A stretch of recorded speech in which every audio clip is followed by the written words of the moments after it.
défi physique gagné par l'équipe de France? Alors, ah oui, j'allais te le dire, parce que moi j'en ai vu de l'engagement, mais c'est Espagne-Argentine, Ouais, c'est pas le même match. C'est pas le même match. Ouais. Voilà. Voilà. Ah non, mais là, Donc, pour ceux qui voient les deux matchs, enfin qui ont vu les deux matchs, je peux vous dire, alors là, il y a un truc, c'est le jour et la nuit.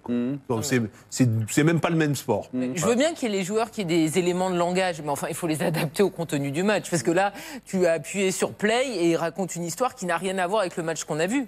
Les sportifs de haut niveau que nous avons sur ce plateau, faire preuve... Oui.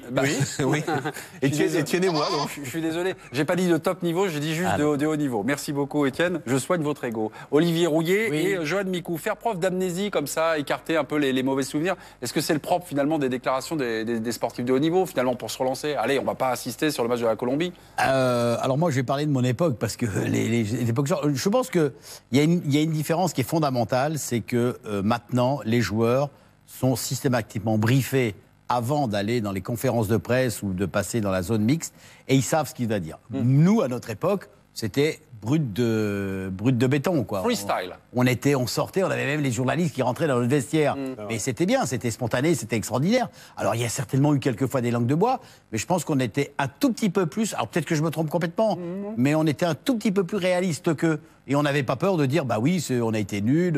Un peu plus authentique aussi. Oui, bah, complètement. Là, il y a trop un travail qui est fait en amont et après, on a des bêtises comme ça qu'on entend. Pour vous accompagner, Giroud, Matuidi et Lloris ont été les trois bleus à s'exprimer. Les autres ne se sont pas exprimés. Que pensez-vous de la sincérité on va dire, de ces paroles autorisées, de ces paroles briefées ou débriefées ou rebriefées? En tout cas, ce qu'on peut dire, c'est ces trois-là qui sont sortis donc pour parler. Évidemment, c'est des trois joueurs d'expérience, trois cadres de l'équipe de France. Donc, on n'a pas envoyé Dembélé, Martial, ni même le jeune Mbappé, pourtant qui sait maîtriser ça comme quand il veut. Évidemment, comme l'a dit Olivier, il y a des éléments de langage qui ont été donnés avant. Maintenant, on peut le comprendre aussi, on peut le regretter en tant que journaliste, mais on peut le comprendre dans la préparation donc d'un événement comme la Coupe du Monde. C'est pas non plus le rôle de Giroud à la fin de ce match-là, où c'est quand même une victoire de l'équipe de France, d'ouvrir tous les chantiers et de dire finalement on est dans le doute. Pour rester positif, on va écouter Hugo Lloris sur une autre petite variante. Ne pas dramatiser, c'est important. C'est des automatismes qu'on doit peaufiner. Alors après, comme je l'ai dit, est-ce que c'est la période voilà, parce qu'il y a encore des joueurs qui sont indécis par rapport à la liste, je sais pas, mais voilà, après, il n'y a pas à dramatiser. Il y a eu des bonnes choses également sur les deux matchs, également face à la Colombie sur la première demi-heure. Alors, on s'autorise à des hypothèses, comme Hugo Lloris qui dit bon bah voilà, la liste elle n'est pas forcément bouclée, donc il y a un phénomène d'incertitude, ce qui explique ce qu'on a vu ou ce qu'on n'a pas vu ce soir sur le plateau. Je ne relance pas Karine parce que je connais déjà votre réponse peut-être. Non mais Lloris, c'est un peu moins, j'allais dire, c'est un peu plus authentique entre guillemets. Que Giroud, parce que Giroud, on a l'impression qu'il est là, qu'il a un prompteur. Ah ouais, vous trouvez? C'est vrai qu'en spontanéité, Lloris, en fraîcheur...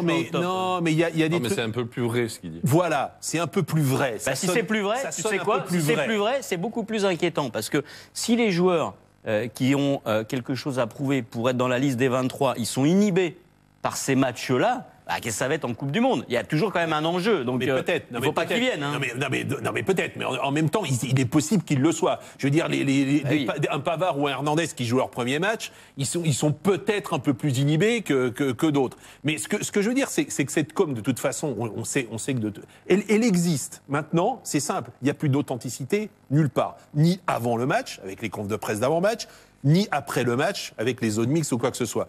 Donc tout est calculé, tout est maîtrisé. Ça c'est pour la com, on va rentrer un peu plus dans le jeu maintenant. Mais malheureusement on est dedans. Hein. Non mais je vous propose, vous commentez. Voilà. Lloris, maintenant, c'est pas forcément une question de système, hein, ce qu'on traverse comme petite période délicate. Écoutez-le, le 4-3-3, le 4-4-2, c'est du blabla. Écoutez-le. On peut mettre n'importe quel dispositif, n'importe quel schéma. Tout ça, c'est du blabla. La vérité, c'est l'intensité qu'on met, c'est le cœur qu'on y met, l'agressivité qu'on met. Au plus haut niveau, c'est ça qui fait la différence. Après, le système, tout ça, je veux dire, c'est au coup d'envoi. Un coup d'envoi, on est en 4-3-3 ou en 4-4-2, mais après, c'est l'animation. Que ce soit lorsqu'on est en situation haute sur le terrain ou en situation basse, tout ça, il faut les réponses collectives et il faut s'améliorer. Donc c'est qu'une question. Le jeu de l'équipe de France, ses performances, Mais là, le il a style de jeu, totalement raison. C'est intelligent, ça. Il a raison. Et quand il dit il faut regarder notre jeu collectif, et c'est bien ça le problème, c'est qu'effectivement, qu'on soit en 4-3-3, en 4-4-2, en tout ce que vous voulez, il y a toujours le même souci au niveau du jeu collectif de l'équipe de France. Là, tout ce qu'ils disent, c'est effectivement des... Pardon, alors je vais réinverser la question. S'il n'y a pas d'agressivité, s'il n'y a pas de choses comme ça, ça veut dire quoi? Ça veut dire qu'il y a un défaut également dans le système, dans le petit patron que nous a dessiné Didier Deschamps?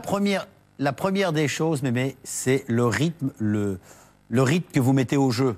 Dans la récupération, tout comme dans le jeu offensif. S'il n'y a pas de rythme, comme c'était le cas ce soir, il faut bien le reconnaître, on l'a bien vu. La demi-heure faite pendant la Colombie, là, les Français avaient du rythme, avaient de l'engagement. On a vu tout de suite la différence. Dès qu'ils ont commencé, pour je ne sais quelle raison, à essayer de calculer ou je ne sais trop quoi, tout, ça plonge. Et là, ce soir, il n'y a pas de rythme dans le jeu. On n'a pas été épanoui, époustouflé par le rythme qu'ils ont mis. Ah mais moi, Voilà. ça m'a toujours interpellé l'idée de rejeter complètement l'organisation. L'organisation, elle est là quand même pour l'expression collective des joueurs. Alors on dit, ah bah oui, c'est l'animation. Évidemment que c'est la finalité. Et donc il n'y a aucun problème d'organisation, il y a juste un problème d'état d'esprit. C'est juste ça. John, moi j'aimerais vous entendre sur ce débat-là. Un peu de tout, mais après c'est vrai que moi je rejoins ce que dit Lloris. Que tu joues dans un système ou dans l'autre, après c'est les joueurs qui sont sur le terrain qui animent. Qui mettent l'état d'esprit, le cœur, comme il l'a dit. Donc, au plus haut niveau, c'est ce qui fait la différence. Oui, mais quand il y a du talent, si tu as du talent et tu mets pas la grinta, tu mets pas l'envie, tu mets pas l'état d'esprit dans ce que tu veux faire, bah tu te fais manger. Okay. Ça a pu être Compo d'échange, je demande tout de suite. Avec insistance, la compo des champs. Ok, donc c'est pas une histoire d'organisation, c'est pas un truc. Quand Didier Deschamps nous met nos 3 flèches là, sans curare, ce soir en attaque, Dembélé, Mbappé, Martial. Non mais toi, parce qu'on dit qu'il faut avoir un état d'esprit, une mentalité, que la tactique, c'est pas non plus le truc. Tu dis de suite, alors c'est plus une histoire de tactique. Non, c'est aussi une histoire de tactique. Mais la base, c'est ce qu'a dit Lloris. Oui, après on peut revenir, on en a parlé tout à l'heure, que les 3 de devant, moi comme ça me paraît incroyable.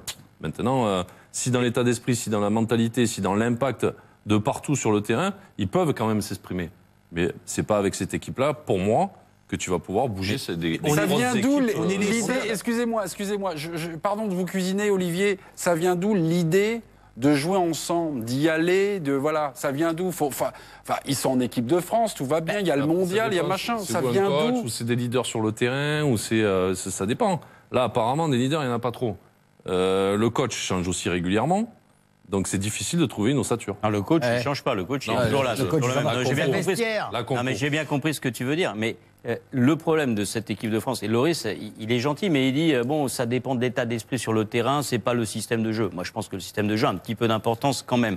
Mais l'état d'esprit sur le terrain, il est capitaine, Hugo Lloris, de cette équipe de France. C'est une équipe de France qui n'a pas de mental. On le répète après chaque match. Quand on a vu l'équipe d'Espagne jouer ce soir, un amical aussi, bon, c'était contre l'Argentine, quand on voit l'impact qu'ils mettent, quand on voit des joueurs quasiment se bagarrer contre des adversaires sur le terrain, quand on voit Sergio Ramos qui va jouer encore une Coupe du Monde, qui a absolument tout gagné et qui va à la maillotche dans un match où il a la Ligue des Champions prochaine derrière, il n'y pense pas une seule seconde et il emmène tout le monde avec lui. Il n'y a pas ça en équipe de France. Mais c'est exactement... Okay. Là, oui, mais non, mais si, c'est un bon exemple.